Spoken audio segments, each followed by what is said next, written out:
안녕하세요. 오늘도 사연살롱을 찾아주셔서 감사합니다. 저는 물에 빠진 사랑 구해줬다가 보따리 뺏길 뻔한 40대 여성입니다. 결혼한 지는 올해로 11년 정도 됐고요. 아이는 늦게 낳은 편이라 지금 현재 5살이에요. 귀여운 여자아이고요. 저희 남편은 저희 딸이 태어난 순간부터 못 말리는 딸바보가 되었죠. 눈에 넣어도 아프지 않을 것 같다는 말이 무슨 말인지 알았다나요? 그만큼 딸이 하는 모든 행동과 모든 말에 남편은 행복해하는데 사실 저렇게 행복해하는 남편을 볼 때면 마음 한켠이 아플 때가 많습니다. 지금이야 저희도 다른 가족들처럼 따뜻한 집에서 단란하고 화목하게 살고 있지만 저희 부부의 유년 시절은 그렇지 못했거든요. 심지어 남편은 자기 가족들과도 연을 끊고 살고 있으니 가족이라고 하면 저와 딸이 전부인데요. 그렇다 보니 저에겐 늘 남편에게 측은지심이 있었어요. 저희의 첫 만남은 이런 동병상련 때문에 시작되었거든요. 여기서 잠깐 제 이야기를 좀 해보자면 저는 재혼 가정에서 자랐고 저희 딸과 같은 나이에 새아빠와 함께 살았어요. 제 기억에 새아빠는 나쁜 사람은 아니었지만 저에게는 엄격하신 분이었고 엄마는 그런 아빠의 눈치를 많이 보고 사셨는데 저도 알게 모르게 그런 눈칫밥을 먹고 자라서 그런지 늘 소심하고 주눅이 들어있었어요. 그 어린 마음에도 새아빠의 눈밖에 나면 안 된다고 생각해서 튀는 행동을 전혀 하지 않았는데요. 그러던 중 중학교 3학년 때 엄마가 그러더라고요. 선영아, 고등학교 인문계 말고 실업계 지원하자. 왜? 나 대학 가면 안 돼? 대학까지는 좀 그렇잖아. 엄마가 따로 돈을 버는 것도 아니고 아빠 돈으로 가야 하는데. 그래도 나 영어 영문학과 가고 싶었는데. 그런 거 배워서 뭐 하게? 그러지 말고 실업계 가서 자격증 따고 취업해서 돈 벌어. 여자는 돈 벌다가 남자 만나서 시집 잘 가면 그게 성공이야. 엄마도 참, 그거야 엄마 때 얘기지. 나는 싫어. 그럼 대학 입학할 때 한 번만 도와주는 것도 안 돼? 나머지는 내가 휴학을 해서 돈을 벌든 알아서 할게. 한 학기 등록금이 얼마나 비싼데 그런 소리를 해. 지금도 너 학교 보내주고 용돈 주고 최대치로 해주고 있는 거야. 그러지 말고 엄마 좀 도와줘. 네가 여기서 인문계 간다고 하면 엄마 눈치 봐야 해. 엄마는 거의 울 것 같은 얼굴로 저에게 말씀하셨어요. 그래서 정말 싫었지만 인문계가 아닌 실업계 고등학교에 진학했고 제 희망과는 다른 길을 가게 되었는데요. 취업을 하기 위해서는 자격증을 많이 따면 딸수록 이득이라 저는 열심히 자격증 공부를 했어요. 그때 당시 저도 사춘기라 하루라도 빨리 집에서 나와 독립하고 싶었거든요. 그리고 그땐 제가 없으면 엄마가 더 새아빠랑 살기 편할 거라고 생각했는데 이건 순수한 마음은 아니었어요. 사실 새아빠도 새아빠지만 엄마한테 서운한 마음이 많았거든요. 제가 새아빠 눈치를 본다는 걸 뻔히 알면서도 엄마는 제 방패막 역할을 제대로 못했는데 지금은 살짝 이해도 가지만 그때 당시는 그렇지 못했어요. 그래서 제 목표는 고등학교 졸업하고 바로 취업에 성공해 돈을 모아 혼자 사는 거였는데요. 그 목표를 이루기까지 3년 반 정도 걸린 것 같네요. 방학 되면 틈틈이 아르바이트도 하고 고3 때는 졸업 전 실습처럼 회사에 가서 일을 했는데 그때도 나름 월급을 받았거든요. 그렇게 원룸 월세 보증금 정도만 마련한 저는 집을 나왔는데 그 뒤로는 거의 고아처럼 살았네요. 가끔 엄마가 밥은 잘 먹고 다니냐고 안부차 전화를 할 때도 있긴 했는데 엄마 역시 제가 없으니 사는 게 좀 편해진 모양으로 그 전화 횟수가 점점 줄어들기 시작했어요. 그리고 어쩌다 엄마를 보게 되면 집이 아닌 밖에서 만나게 되었는데 저도 그게 더 편하긴 했어요. 그러다 거래처 공장 사람이라며 남편을 만나게 되었고 저보다 4살 많은 오빠였는데 저는 사무실 막내, 남편은 공장 막내라 더 편했더랬죠. 그리고 업무차 심부름을 할 때면 거의 대부분은 남편이 나와 저를 맞아줬는데요. 그러면 우유나 캔커피 같은 것도 편의점에서 샀다며 하나씩 주고 그렇게 친해졌어요. 그리고 한 번은 공장에 오후 늦게 외근을 나갔다가 그대로 퇴근하는 날이었는데 남편이 저더러 퇴근하냐며 자기가 근처에 맛있는 부대찌개 집이 있다고 같이 가자고 하는 게 아니겠어요? 그래서 그때는 저 남자가 나한테 관심 있나? 저는 처음으로 두근두근 가슴이 뛰었는데 알고 보니 부대찌개는 2인분부터 주문이 가능해서 저더러 같이 가자고 한 거더라고요. 그리고 정말 그날은 밥만 먹고 헤어졌는데 딱히 남편이 저한테 잘못한 게 없음에도 저는 서운했죠. 그때 알았어요. 제가 남편에게 호감이 많이 있었던 거죠. 조금만 잘해주면 좋았고 또 조금만 서운해도 우울했는데 첫사랑이라 더 감정 컨트롤이 안 됐던 것 같아요. 그러다 이렇게 계속 저 남자의 행동에 일희일비하는 제 자신이 싫어 마음을 다드려 했는데 그때 마침 회사 언니와 삼겹살에 소주를 마시다 남편과 남편 일행을 만나게 되었어요. 그렇게 합석이 이루어졌고 술이 들어가 그런지 남편에게서 뜻밖의 고백을 받게 되었는데요. 취중 진담이라고 하잖아요. 남편은 몇 번이고 저한테 자기 마음을 고백하고 싶었지만 자기가 처한 상황 때문에 그럴 용기가 없었다고 하더군요. 나는 아버지가 없어. 교통사고로 돌아가셨는데 그래서 엄마가 나랑 내 동생을 키워야 했지. 내 동생은 태어날 때부터 다리가 기형이라 걷는 게 불편한데 그래서 더 엄마가 혼자 힘들었어. 그래서 그걸 보고 어릴 때부터 나는 돈을 벌어야겠다고 생각했는데 그렇게 내가 돈을 버니까 엄마가 처음에는 고맙다고 하더니 나중엔 점점 나한테만 의지하는 거야. 사실 서울에 괜찮은 곳이 있어서 가서 일을 하고 싶었거든.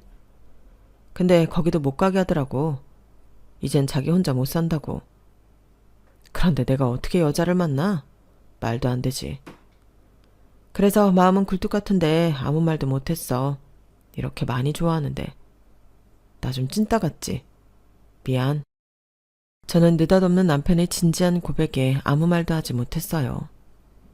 나 역시 힘든 가정 환경에서 자랐다고 생각했는데 저에 비하면 남편은 힘들다는 말로는 다 표현할 수가 없을 것 같았거든요. 그리고 저 역시 어린 나이라 결혼까지 염두한 건 아니더라도 저런 남자를 만나면 고생할 것 같다는 예감이 들었는데 사람이 안 된다고 하면 더 하고 싶다고 남편에게 향하는 마음을 끝내 주체할 수 없게 되었어요. 어차피 힘들게만 살아온 인생인데 조금 더 힘들면 어떠냐. 대신 좋아하는 사람 옆에서 실컷 있을 수 있으니 그건 그거대로 괜찮을 것 같았는데요. 그래서 다음 날 기억도 안 난다는 남편에게 제가 먼저 고백해버렸어요. 사실 남편이 기억이 안 난다는 건 믿지 않았거든요. 그리고 제가 직진 고백을 하니 남편은 아이처럼 당황한 모습이 역력했는데 지금도 그때의 얼굴이 기억 속에 생생해요. 너무 귀여웠거든요. 그렇게 저희는 저의 직진 고백으로 연인 사이가 되었고 연애 경험이 없는 저였지만 이런 사람을 내가 또 만날 수 있을 만큼 남편이 좋았어요. 남편은 늘 배려심이 많은 사람이었고 같이 있으면 배울 점도 많았는데 연애 기간이 길어지면 길어질수록 저는 남편을 더 많이 좋아하게 되었어요. 그러면서 저는 어릴 때 새아빠가 있었지만 아빠의 사랑을 받아보지 못했는데 그걸 비슷하게나마 남편에게서 느낄 수 있었는데요. 그건 아마도 남편이 제 행복하지 않았던 유년 시절을 알았기 때문에 더 신경 써준 부분이라 생각했어요. 이렇게 저희 두 사람은 비슷한 아픔과 함께 서로에게 필요한 사람이 되어주려 노력했고 그러다 남편은 모아놓은 돈이 조금 있다며 사업을 하고 싶다고 저에게 처음으로 이야기를 했는데요. 그땐 저까지 회사를 그만두고 함께하면 어떻겠냐고 제안을 하더라고요. 하지만 저는 그런 남편의 제안을 조심스럽게 거절했는데 이유는 따로 있었죠. 이미 그때부터 우리 두 사람은 결혼을 염두에 두고 있었거든요. 그런 의미에서 남편은 함께 일을 하자고 한 것일 수 있는데 저는 거꾸로 그렇기 때문에 저라도 안정적인 직장을 다녀야 한다고 생각했어요. 여차하면 제가 벌어서 남편을 도와줘야 한다고 생각했거든요. 그래서 그런 저의 생각을 남편에게 얘기하면서 최대한 남편이 기분 나쁘지 않고 서운하지 않도록 이야기를 했는데요. 남편은 그 생각도 일리가 있다며 전혀 기분 나빠하지 않았어요. 그리고 자기가 열심히 일해서 자리를 잡는다면 그때는 정식으로 결혼도 하고 함께 일을 하자고 약속했죠. 그때 저는 기도했어요. 부디 제발 남편이 말한 대로 사업이 잘 되길 바랬는데요. 그렇다 보니 연애 기간은 본의 아니게 늘어날 수밖에 없었어요. 거의 10년 가까운 시간을 보냈는데 처음 3, 4년까지는 이 사업을 계속해도 될까 싶을 정도로 남편이 많이 힘들어 하더라고요. 하지만 남편은 포기할 줄 몰랐고 하도 열정 가득히 매달리니까 저도 아무 말도 못했는데요. 그러다 드디어 5년 차에 접어드니 희망이 보이기 시작했어요. 그 후부터는 걱정한 게 무색하리만큼 사업이 빠르게 성장했는데 안정적인 수입을 내는 것은 물론이고 점점 수입이 늘어 남편이 말한 대로 저는 회사를 그만두고 남편의 회사에 들어가 일을 하게 되었어요. 일은 점점 많아지는데 직원을 아무리 충당해도 일손이 부족했거든요. 그러니 저라도 가서 일당백을 채워줘야 하는 상황이었고 그런 저의 수고에 보답이라도 하듯 남편은 제 연봉에도 신경을 많이 써줬어요. 그래서 난생 처음 집도 사고 돈 걱정하지 않고 살게 되었는데요. 여기서 살짝 오해가 생길 수 있을 것 같아 말씀드리면 제가 뭐 명품을 좋아하고 취미가 있어 취미용품에 돈 쓰는 것을 하지 않았기 때문에 더 그랬던 것 같아요. 그리고 그때 남편이 신혼집으로 쓰려고 뷰가 좋은 아파트 하나를 장만해 저에게 프로포즈를 했는데요. 왜 여자들이 프로포즈를 받으면 그렇게 우는 건지 알겠더라고요.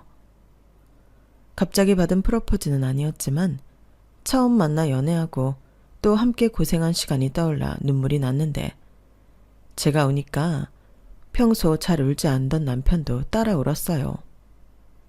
그리고 우리는 꼭 우리가 바라고 원했던 따뜻하고 화목한 가정을 만들자고 서로 부둥켜 안고 약속했는데요. 그때도 결혼식에 들어가는 허례허식 비용이 아까워서 결혼식 자체를 생략했어요.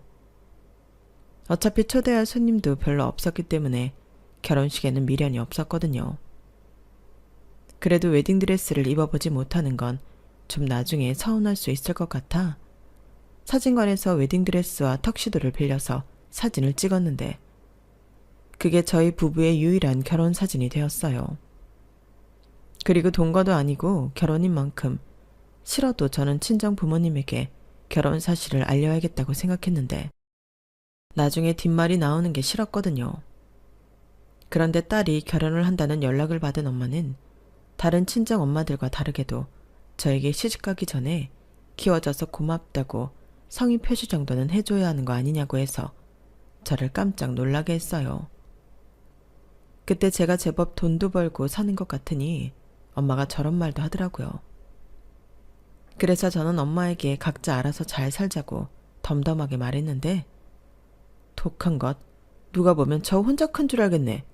너 그러는 거 아니다. 내가 재혼하고 너 때문에 얼마나 눈치 보며 살았는데 시집도 가는 마당에 엄마를 이렇게 서운하게 하니. 이래서 사방복 없는 년은 자식복도 없다고 했지. 그래, 나 혼자 잘 먹고 잘 살아라. 나 죽었다고 해도 너는 찾아올 것도 없어, 이 못된 년아. 아, 나쁜 년. 친정엄마는 저에게 저렇게 욕을 하시며 뒤도 돌아보지 않고 자리를 떠났어요. 한마디라도 잘 살아라, 이런 말은 전혀 나오지 않았는데 오히려 친정엄마가 저렇게 나오니 마음 정리하는 데는 큰 도움이 되더라고요.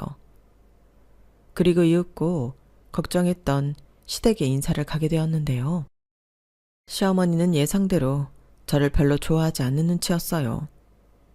지금 생각하면 이제 아들이 돈 좀 버는 것 같은데 제가 그 황금알을 낳는 아들을 뺏어간다고 위기감을 느끼셨던 것 같네요.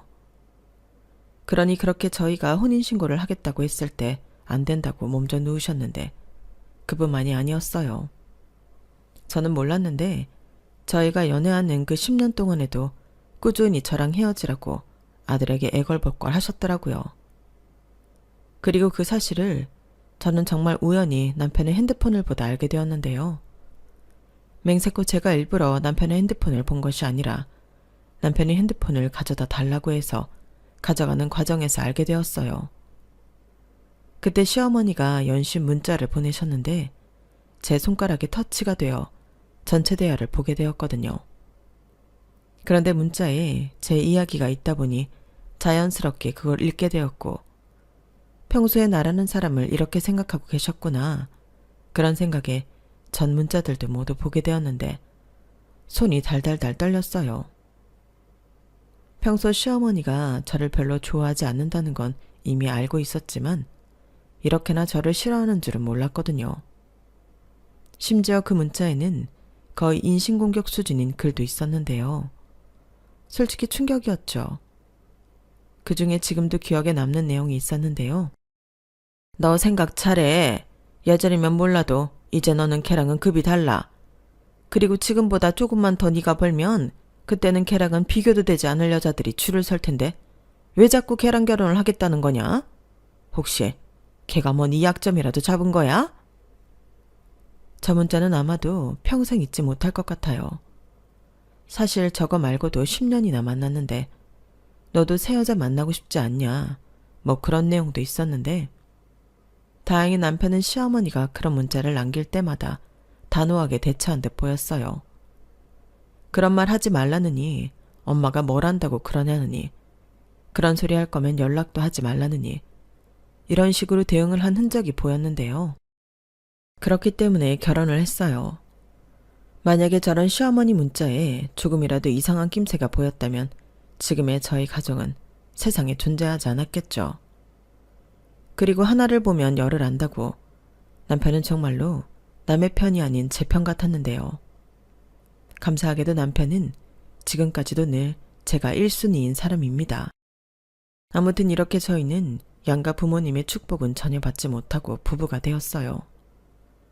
솔직히 양가 부모님을 떠올리면 조금 우울해지는 건 어쩔 수 없는데 그것 때문이라도 저희 둘이 더 열심히 살았어요.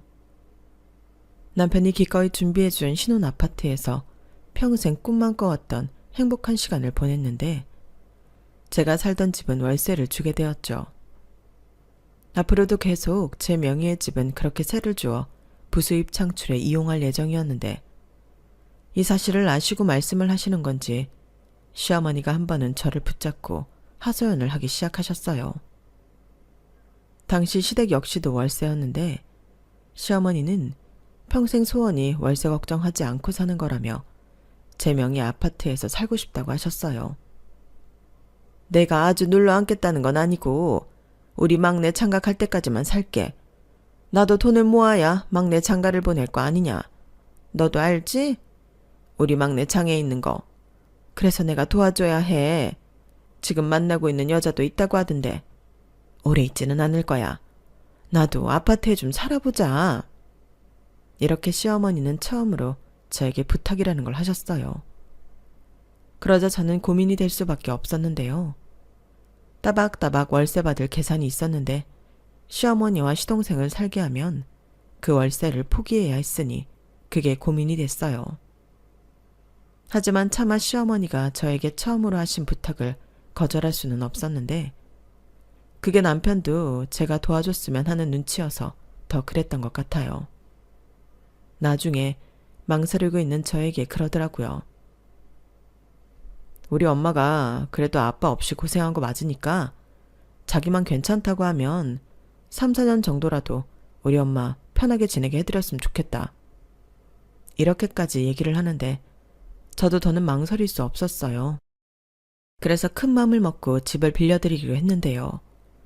막말로 명의를 내놓으라고 하는 것도 아니고 계속 사시겠다는 것도 아니니까 지금은 점수 좀 따고 월세 수익은 그 이후에 받자고 결심했죠. 그런데 저는 시어머니도 시어머니지만 시동생이 제 뒤통수를 칠 줄은 꿈에도 몰랐는데요. 1년 정도가 지났을까? 시어머니가 말씀하신 대로 시동생은 그동안 만났던 여자랑 결혼을 한다고 하더라고요.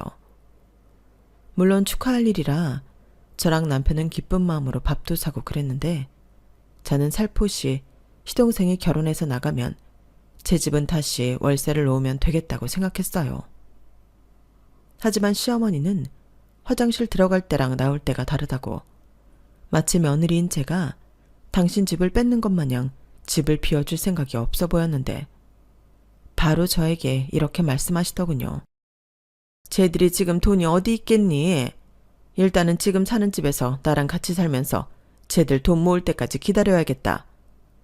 그래도 전세 보증금 정도는 만들어서 내보내야지. 안 그래? 그리고 나도 당장 어디 갈 곳도 없잖아. 설마 시어머니를 길거리에 내쫓을 건 아니지? 네? 물론 그럴 수는 없는데 어머님이 전에는 분명 도련님 장가갈 때까지만이라고 하셨잖아요. 그래, 그랬지. 근데 생각을 해봐라. 약속도 중요하지만 현실이 녹록치 않은 걸 어째? 그럼 이미 양가 허락받고 날까지 잡은 애들 결혼하지 말라고 할까?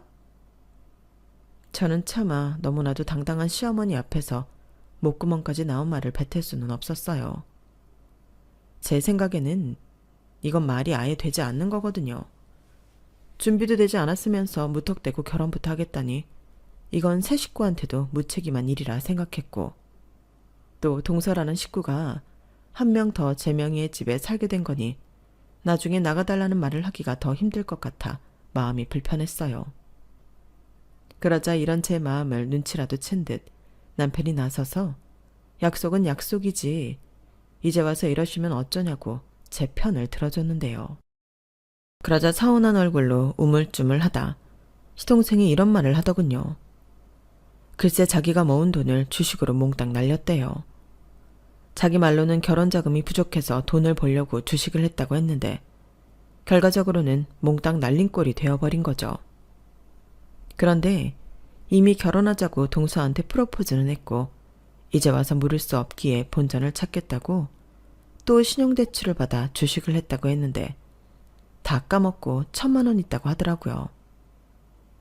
그래서 그 1,000만 원으로 결혼 준비를 하는데 대출빚도 갚아야 하고 또 결혼 준비하면서 돈이 부족하면 추가 대출도 받을 수 있기 때문에 자기는 집을 나갈 수 없다고 구구절절 설명했어요. 그리고 이 사실을 시어머니는 이미 다 알고 있었는지 남편 눈치를 엄청 보셨는데 정작 그 집주인인 제 눈치는 보지 않으시더라고요. 저는 그 점도 살짝 불쾌했는데 남편이 저한테 하고 싶은 대로 하라고 하더군요.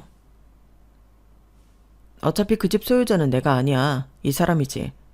그러니까 부탁을 해도 내가 아닌 네 형수한테 해야 하고, 네 형수가 안 된다고 하면 그건 어쩔 수 없어. 결혼을 미루든 밖에 나가서 고생을 하면서 시작을 하든 네가 한 일이니까 네가 책임져. 형, 아무리 그래도 너무하다. 그래, 너무하다. 그 집 당장 비워줘야 할 이유는 없잖아. 얘가 대신 빚을 갚아달라는 것도 아니고 돈을 해달라고 하는 것도 아닌데. 얘 새아가, 네가 우리 편의 좀 봐주면 안 되겠니? 그럼 나도 갈 곳이 없어서 니들 집에 가야 해. 너도 시어머니 모시고 불편하게 사는 것보다는 집 빌려주고 편하게 사는 게 낫잖아. 저는 제가 눈치 볼 상황은 아니었지만 참 곤란했어요.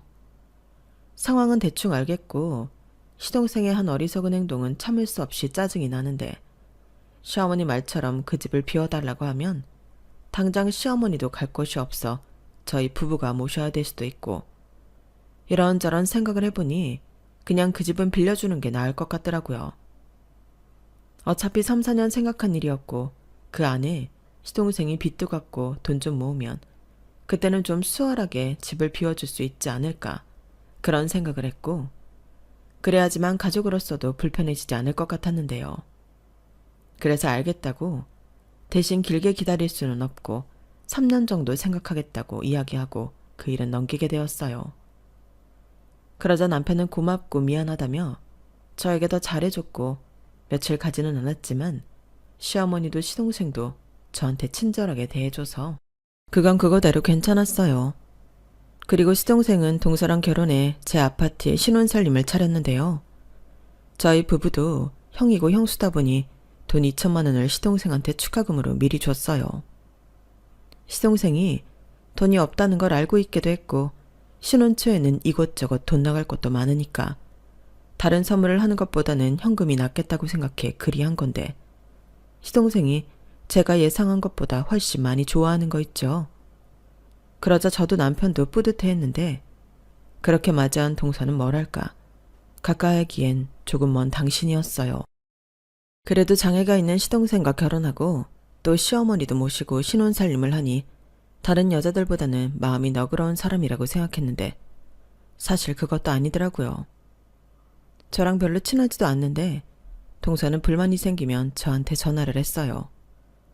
그러고는 시동생 욕, 시어머니 욕을 하며 자기가 너무 힘들다고 징징거리며 울기도 했는데 그때까지는 그래도 동서가 같은 며느리라고 형님이 나한테 의지하나 보다 그렇게 생각하고 동서의 마음을 위로해줬죠. 그리고 이따금씩 10만 원, 20만 원 기분 전환이라도 하라고 용돈을 보내줄 때도 있었는데요. 이건 남편도 모르는 돈이었어요. 그저 순수하게 제가 동서를 위해 쓴 돈이었거든요. 그런데 이런 제 선의가 문제였을까요? 동서가 시집오고 1년이 조금 지난 후였는데 동서가 그동안 불만이 많았는지 그걸 한꺼번에 터뜨리더라고요. 그리고 그 불똥이 엄한 저한테도 튀었는데 그날도 저를 무슨 대나무 숲인 양 전화를 해서는 자기가 왜 이렇게 사는지 모르겠다부터 시작해 불만을 쏟아냈어요. 그래서 저도 열심히 동서의 말을 듣고 그래, 동서가 많이 힘들지? 시어머니 모시고 사는 게 보통 일은 아니니까. 그럼 도련님이라도 동서한테 잘해야 할 텐데. 우리 도련님이 살가운 구석은 없어. 근데 그건 형인 우리 남편도 마찬가지야. 이런 식으로 최대한 동서 기분을 풀어주려 애를 썼는데 동서는 갑자기 정색을 하더니 저더러 왜 남의 일처럼 이야기하냐고 따지기 시작했어요. 애당초 이건 형님한테도 문제가 있어요. 형님이 맏며느리인데 둘째 며느리인 제가 왜 어머니를 모셔요? 형님도 맏며느리면 그에 맞는 노릇을 해야죠. 동서, 지금 나더러 맏며느리 노릇을 못한다고 하는 거야? 네, 제가 뭐 틀린 말 했어요? 형님은 매사 돈으로만 때우시는 분이시잖아요. 뭐라고? 나는 동서가 힘들다고 하니까 안 된 마음에. 나 참 그러시겠죠. 제가 어머니를 계속 모셔야 하는데 제가 힘들다고 하니까 돈으로 그 순간만 넘기시는 거잖아요. 사람이 그러면 안 되는 거죠. 저도 이제 할 만큼 했어요. 우리 남편한테 들어보니 형님은 시집와서 단 한 번도 어머니 안 모셨다면서요. 그러니까 이제부터는 형님이 어머니 모시세요. 이제 형님 차례라고요. 동서가 뭔가 오해가 있는 것 같은데 나는 지금 내 할 도리 충분히 하고 있어. 집도 빌려드렸지. 매달 용돈으로 100만 원씩 보내드리지. 근데 이제는 나더러 시어머니를 모시기까지 하라고? 동서, 아무리 그래도 이건 좀 아니지 않아? 그럼 동서는 내 집에서 도련님이랑 재미나게 살겠다고? 그럼 그냥 공평하게 그 집에서 다 나와. 네? 지금 그게 무슨 말씀이세요? 무슨 형님이 집을 빌려줘요. 형님 진짜 웃기시는 분이네? 우리 집은 우리 남편 명의인데 지금 무슨 소리 하시는 거예요? 뭐? 그 집이 도련님 명이라고? 누가 그래? 도련님이 그래? 어머님이 그래? 웃기는 건 내가 아니야. 못 믿겠으면 지금 당장 인터넷 등기소에서 그 집 명의 확인해봐. 나야말로 황당하다. 사정사정해서 어쩔 수 없이 집 빌려줬더니 뭐? 내가 어머니를 안 모셔도 되는 이유? 내가 그 집을 공짜로 빌려드렸기 때문이야. 동서도 따지고 싶으면 뭘 제대로 알고 따져. 그리고 나도 바쁜 사람이니까 이제 용건 없으면 이런 식으로 전화하지 말아줄래? 내가 감정 쓰레기통도 아닌데 이제 그만하자. 저는 동서의 말에 황당하고 어이가 없어 다시는 이딴 전화하지 말라고 쏘아 붙여주고 전화를 끊었어요. 그러자 생각하면 할수록 괘씸해서 미칠 것 같았는데 1시간도 지나지 않아 동서한테 또 연락이 왔어요. 가뜩이나 짜증나서 죽겠는데 당연히 그 전화 받고 싶지 않았고 그래서 무시했더니 집요하게 계속 전화를 하더군요. 그래서 뭐라고 또 한 소리 해야겠다 싶어 전화를 받았습니다. 그런데 동서는 대성통곡을 하고 있었어요. 자기가 속아서 사기 결혼을 당했다며 너무 억울하다고 숨이 넘어갈 정도로 울었는데 자세히 들어보니 동서가 왜 그러는지 이유를 알겠더라고요. 글쎄 시동생이 자기가 신혼집을 마련했으니 다른 결혼 자금은 동서더러 부담하라고 했대요. 그뿐만이 아니라 시어머니도 자기 아들이 집이 있고 시집 와서 몇 년 있다가 공동명의 시켜주겠다며 예단도 이것저것 빵빵하게 불렀다고 했는데 그것들만 합쳐도 돈 3천만 원은 넘는다고 하더군요. 그러니까 시어머니와 시동생이 아주 작당을 하고 동서를 속인 건데 그 사실을 이제야 알았으니 동서가 팔짝 뛸만도 하죠. 그래서 저는 동서의 말을 끝까지 들어줬어요. 제가 할 수 있는 게 그것밖에 없었거든요. 그리고 제가 정말로 시동생이나 시동생 그리고 동서한테 명의를 넘겨준 것도 아니었기 때문에 그저 저 나쁜 인간들 하고 같이 욕을 할 뿐이었는데 사태가 사태인 만큼 그냥 넘어갈 수는 없었죠. 저는 동서를 겨우 달래놓고 남편한테 바로 이야기를 전했어요. 아무래도 두 모자가 동서한테 내 집을 핑계로 사기를 친 것 같은데 이걸 그냥 두면 안 될 것 같다고 말했죠. 그러자 남편은 제 말에 인상을 팍 구기더니 남은 일정들을 모두 취소했는데 곧장 시어머니와 시동생을 만나러 가자고 하더라고요. 그렇게 도착한 제 아파트에는 이미 벌써 난리가 나 있었는데 동서 목소리가 아주 쩌렁쩌렁하게 울려 퍼지고 있었어요. 그리고 저희 부부가 집 안으로 들어가니 시동생이 저를 보자마자 불같이 화를 냈는데요. 그러면서 한다는 말이 아주 못 들어줄 말들이었어요. 제가 제 집을 자기한테 준다고 했다는 거예요. 말도 안 되는 소리였죠. 도련님, 제가 언제 그랬어요? 왜 없는 말을 하시는 건데요? 형수가 그랬잖아요. 엄마랑 여기서 살라고. 형도 들었잖아. 야 임마, 너 지금 그렇게 거짓말로 이 상황에 넘겨질 것 같냐? 우긴다고 될 것 같냐고. 네 형수가 언제 그랬어? 너 주식으로 돈 다 날리고 빚 있다고 그거 갚아야 한다고 해서 그냥 몇 년만 더 살라고 해줬더니 이게 아주 형수 집을 날려먹으려고 해? 형이 어떻게 나한테 이럴 수 있어? 왜? 내가 너한테 뭘 어쨌길래? 너야말로 사람이 그렇게 살면 안 되는 거지. 너는 재수씨가 불쌍하지도 않냐? 어떻게 너랑 결혼해준 사람한테 그딴 거짓말을 해? 네가 그러고도 남자고 남편이야? 너 안 되겠다. 당장 이 집에서 나가. 뭐? 형이 뭔데 나가라 말아야. 내가 왜 나가? 나는 못 나가. 나는 평생 이 집에서 살 거야. 시동생은 마치 아무 말도 들리지 않는다는 듯 이젠 생떼를 부리기 시작했어요. 그러자 화가 머리 꼭대기까지 오른 남편의 손이 번쩍 올라갔는데 그때 쏜살같이 시어머니가 튀어나와 남편을 말리더라고요. 그리고 어떻게 동생한테 그런 모진 말을 할 수가 있냐며 시어머니는 제 남편 등짝을 때리기 시작하셨는데 아니, 같은 아들인데 왜 저렇게 행동하시는 건지 저도 너무 화가 났어요. 그래서 그때는 제가 시어머니를 말리며 내 남편 때리지 말라고 큰 소리를 냈죠. 그러자 시어머니는 눈에 불을 켜며 이게 다 너 때문이야. 나는 처음부터 너같이 그늘 있고 음치만 해. 며느리로 들이기 싫었다. 다 너 때문이야. 이젠 제 머리채를 잡으시라 하셨는데요. 그러자 남편이 자기 엄마의 양팔을 잡고 제발 이러지 좀 말라고 성질을 냈어요. 그러자 시동생은 씩씩거리며 저희 부부를 노려보고 있었고 동서는 자기만 피해자라며 계속 울고불고 하고 있었는데 집안이 아주 난장판이 되었죠. 결국 이웃의 신고로 경찰까지 왔는데 창피도 그런 창피가 없었어요. 그리고 그런 꼴을 다 봐서 그런가 이 집에 대한 미련도 싹 사라졌는데 저들을 순순하게 내보내려면 제가 이 집을 팔 수밖에 없겠더라고요. 그렇게 마음먹고 저는 저희 집으로 돌아왔어요. 그러자 다음날 8시도 되지 않았는데 시어머니가 전화를 하셨고 빨리 자기 집으로 오라고 성화를 부리셨는데요. 들어보니 동서가 간밤에 지도새도 모르게 집을 나간 모양이었어요. 뭐 저로서는 예상하지 못한 일은 아니었는데 시어머니와 시동생은 많이 놀란 것 같더라고요. 그리고 시어머니는 제가 자기 마음처럼 따라주지 않을 것 같자 다짜고짜 너도 참 애가 매정하다.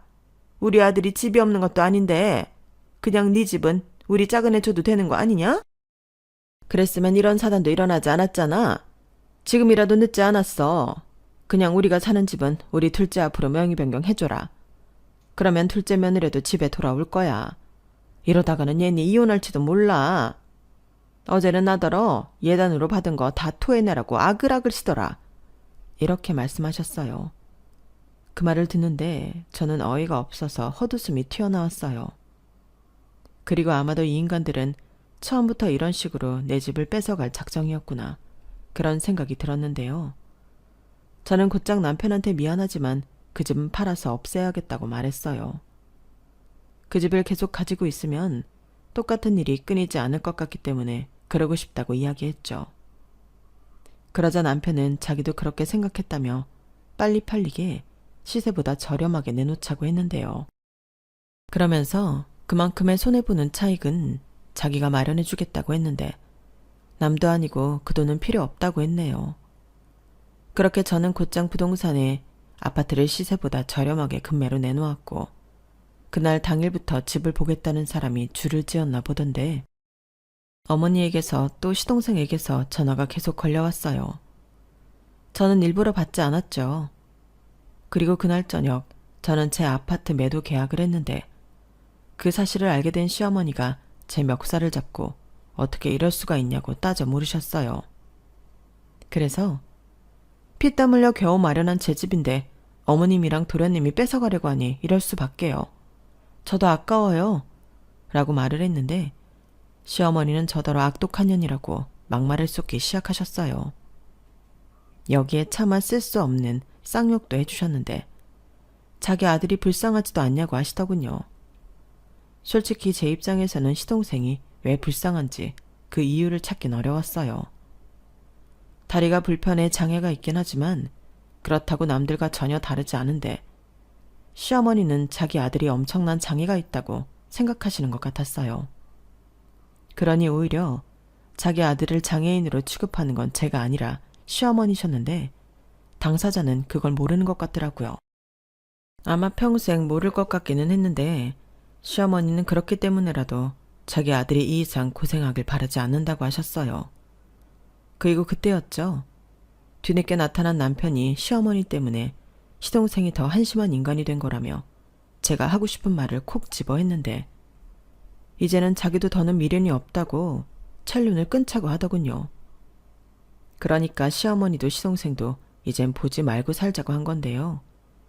이럴 줄 알았으면 저한테 집 빌려달라고 했을 때 그때 바로 안 된다고 하고 손절할 것을 후회한다고 했어요.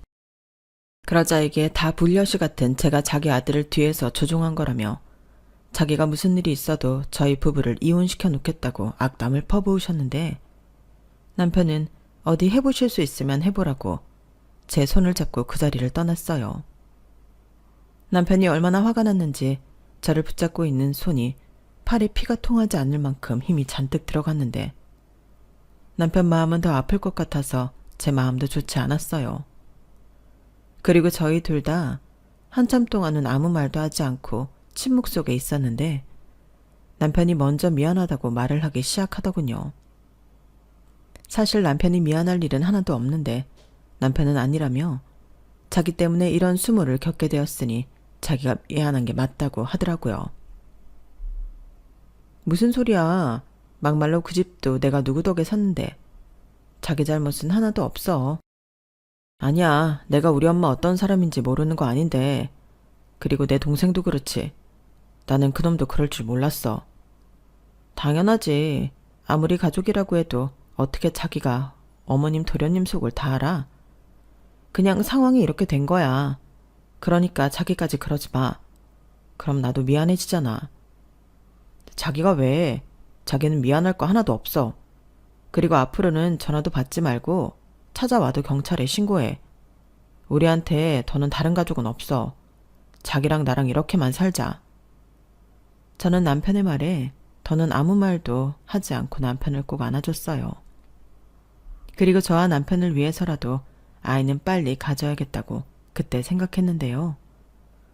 그러다 2, 3일이 지났을까 술에 잔뜩 취한 시동생이 저희 집을 찾아왔더군요. 그러자 남편이 문 열어줄 것 없다고 경찰에 바로 신고했는데 그때 현관문 밖에서 시동생이 자기 이혼당하게 생겼다고 울기 시작했어요. 그러면서 자기가 형이랑 형수 대신 자기 엄마를 봉양했는데 그 집 줄 수도 있는 거 아니냐고, 어떻게 동생 주기 싫으니까 헐값에 팔아버릴 수가 있냐고, 그 집은 자기가 마땅히 받아야 할 자기 집이라고 우기는데 정말 지긋지긋하더군요.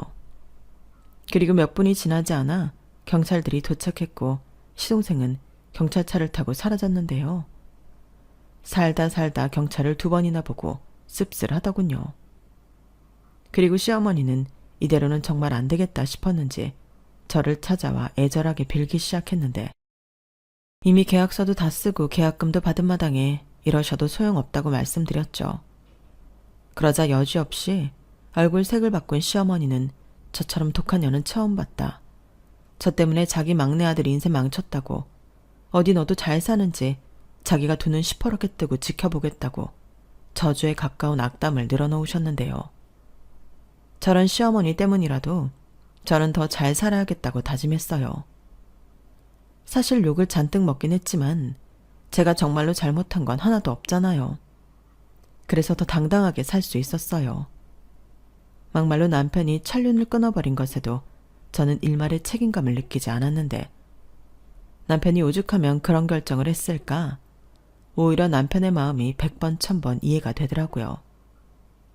저 역시 친정엄마와 연을 끊고 살고 있기 때문에 자식이 먼저 저런 결정을 했을 때 느껴지는 감정에 대해서는 제가 누구보다 더 잘 알고 있었기 때문에 저는 남편 옆에서 힘이 되려고 노력했어요.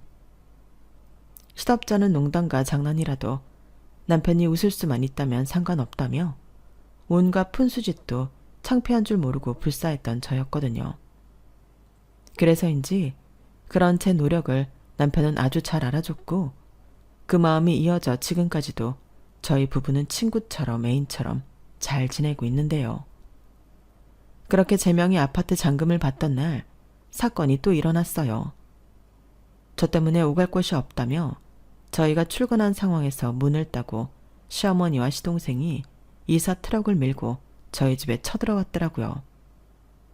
그런데 이럴 것을 남편이 미리 예상이라도 한 듯 어딘가에 전화를 걸었는데, 그러자 금방 트럭과 사람들이 저희 집에 도착했어요.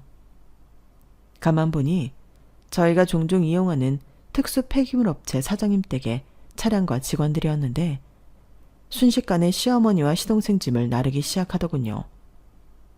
그리고 남편은 다 필요 없는 것들이니 폐기 처분해달라고 말했는데 그 말에 시어머니와 시동생이 눈이 동그래져서는 안 된다고 매달리기 시작했어요. 뭐가 들었는지 모르겠지만 아주 필사적이더라고요. 그렇게 한바탕 소란이 생기니 시어머니가 알겠다고 자기들이 나가겠다고 백기를 들었는데 하는 수 없이 당신 오빠가 있는 시골로 간다고 하셨어요. 그러자 남편은 바로 시골에 계신 외삼촌한테 전화를 걸었고, 상황도 모른 채 날벼락을 맞은 남편의 외삼촌은 수학이 넘어 이게 무슨 말도 안 되는 거짓 같은 일이냐고 노발대발했지만 남편은 개의치 않고 다음날 아침 폐기 처분되기 일보 직전이었던 그 짐들과 함께 시어머니와 시동생을 시골 외삼촌 집으로 보내버렸어요. 그리고 어제와 같은 날이 또 없다는 보장이 없기 때문에 저희도 이사를 하기로 결정했는데 이게 정말 무슨 짓인가 싶었죠. 하지만 저희 사는 아파트 값이 당시 많이 오른 상태라 집을 파는 것도 나쁘진 않았는데, 그렇게 저희는 이사를 왔고 오랜 시간 노력 끝에 지금의 딸을 낳았어요. 남편은 처음부터 딸이었으면 좋겠다고 하더니 딸이 태어난 순간부터 세상을 다 가진 사람처럼 행복해 하더라고요. 그리고 저 역시 딸을 보면 이 아이는 나처럼 불행하지 않고 온전한 부모의 사랑과 행복을 누릴 수 있게 해주고 싶다는 생각을 많이 하게 되는데, 그래서인지 저도 남편도 저희 딸이 너무나도 소중하고 사랑스럽기만 합니다. 자식을 낳아보니 저도 남편도 저희의 부모를 더 이해할 수가 없었어요. 이렇게 작고 소중한데 어떻게 그렇게 매정하게 대할 수 있던 건지. 그리고 둘이 맹세도 했는데요. 앞으로 어떤 일이 있어도 우리는 우리 딸을 마음 아프게 하지 말자고 약속했어요. 자식은 부모의 선택으로 태어난 거지 본인의 선택으로 태어난 게 아니잖아요. 그러니 더욱 부모인 저희가 더 노력하고 책임져야 한다고 생각합니다. 아직은 어려서 잘 모르지만 앞으로 크면서 우리 딸도 저희 가슴에 대못 몇 개쯤은 박을 수도 있겠죠.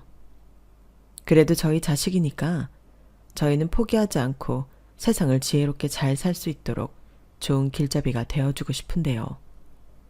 저희가 그런 부모가 될 수 있도록 여러분들이 많이 응원해 주시면 좋겠습니다. 그럼 끝으로 주는 것 없이 그저 받기만 원했던 그 사람들이 자신들의 잘못을 인지하고 후회하는 날이 꼭 오길 바라며 제 이야기는 여기서 마치도록 하겠습니다. 지금까지 긴 사연 들어주셔서 대단히 감사드려요. 세상의 모든 아이들이 부모로부터 상처받지 않고 따뜻한 사랑 속에 자라길 간절히 바라겠습니다. 안녕히 계세요. 여러분, 사연 댓글에 응원과 현명한 조언 부탁드려요. 좋아요와 구독은 저에게 큰 힘이 됩니다. 오늘도 좋은 일 가득하세요.